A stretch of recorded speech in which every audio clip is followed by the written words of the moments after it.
How's it going? This is part 2 on the Zmr racing quad drone. We're going to talk about batteries now. You saw the outside test I just did to demonstrate how it works, and it's working.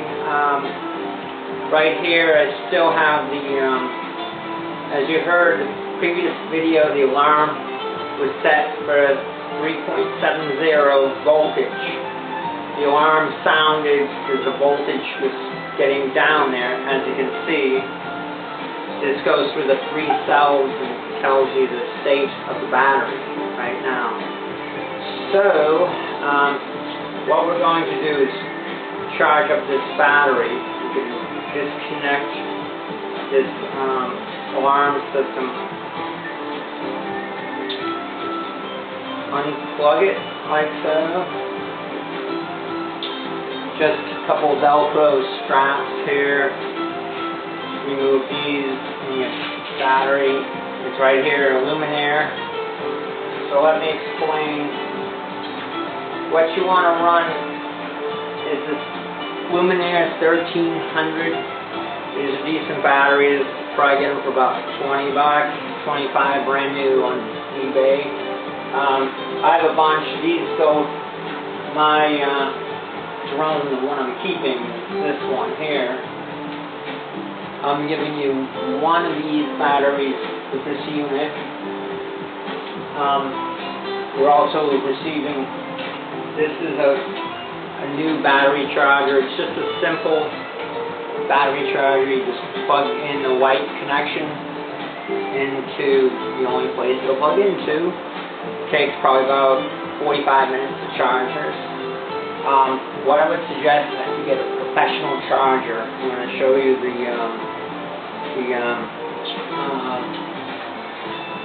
iMac Sky RC. Okay, so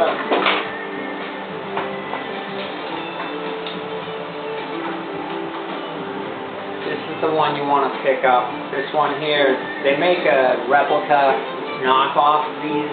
You want to get this is the nice one, the iMac. This is the official one, not the cheap knockoff. This is pretty amazing.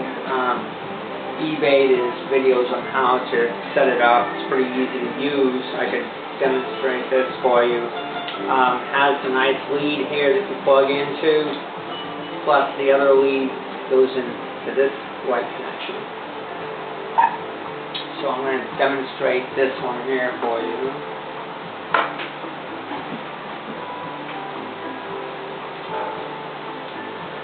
This one here, you just plug this in.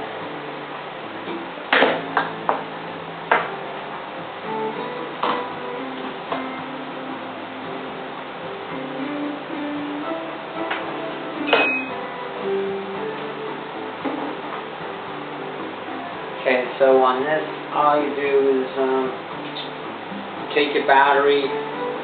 Pretty self-explanatory. This connects to this. This one can only go into this spot here. So let's do this.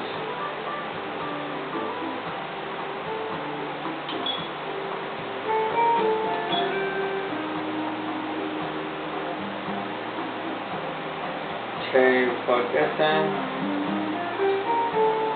Then we plug this connection in here.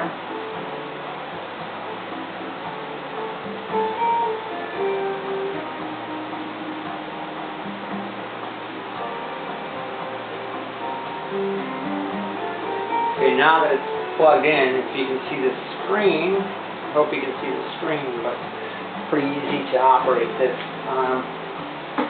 screen.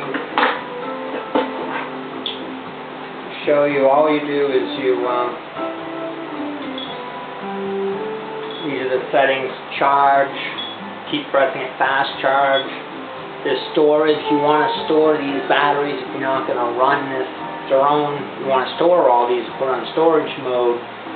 These cheap ones won't have any of these features, so you definitely want to get one of these, because put in the storage mode, so you put your battery in storage mode to make it last much longer. So if you don't use your drone, say in a day or so, you want to set this to storage mode or bring it down to like 35% of its capacity.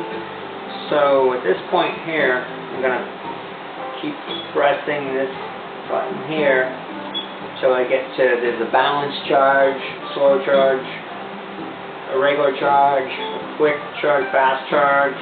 That's what I'm going to select. All I do is I press here, and it tells me it's 1.3 amps, which is the 1300, so that's the right selection. And then it's a 3S battery, 3 cells. We say OK. We hold it, and then we press it. Now you can see it's starting to charge up. All we have to do now, if we want, we can select this button here, and you can see the voltages in all 3 cells running. The fuel is saying like 70% right now, fuel in it.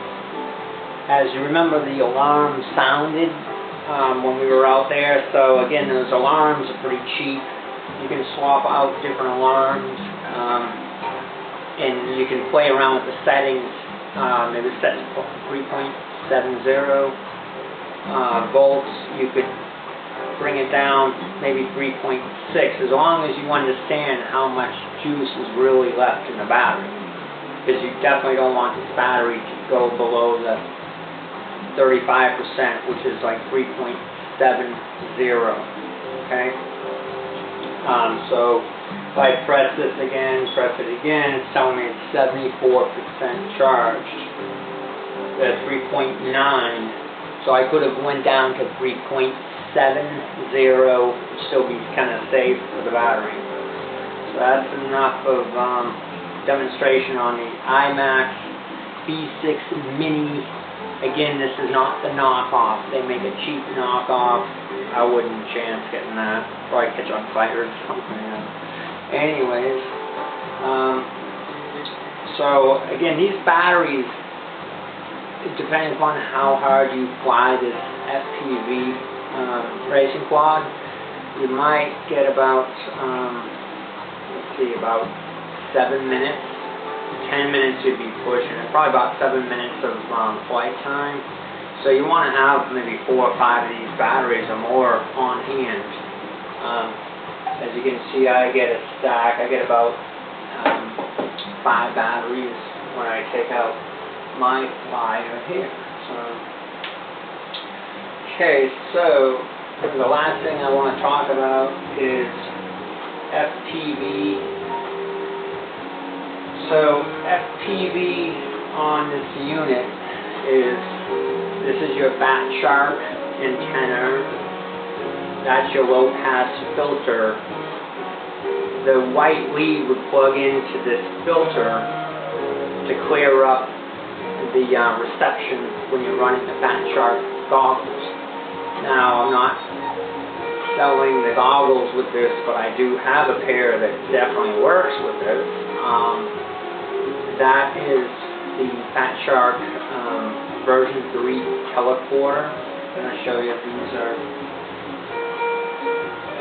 great goggles. I did score these on eBay for about $120. You have to look high and low to find these, but it's Fat Shark. Pretty basic goggles. Of course, Fat Shark makes a whole bunch of different designs and a lot more money. You always put on the antenna, and if you notice, there's a Fat Shark antenna here. The round one matches this one. You want to use the same antennas. See, it's the same antennas.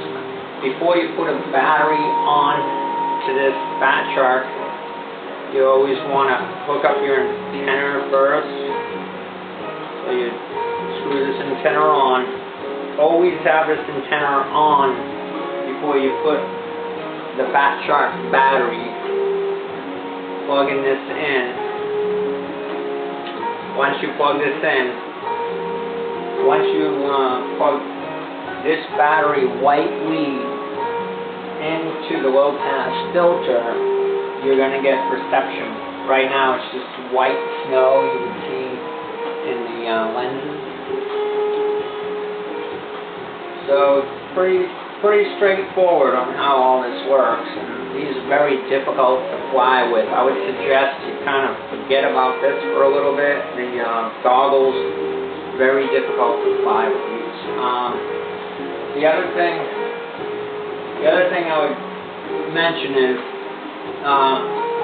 these drones are FAA registered. It's $5. The FAA, by law, federally, you have to register these drones. They're fast, dangerous. Definitely want to learn safety about these drones. I have an FAA number listed here. You have to have a certificate with you when you fly. Definitely want to check out your state rules and regulations. I wouldn't mess around with not registering the drones because it is a new FAA ruling. So that, something you definitely want to do and legally have to. So anyway, good luck with your flyer there. Great fast drone. Bye.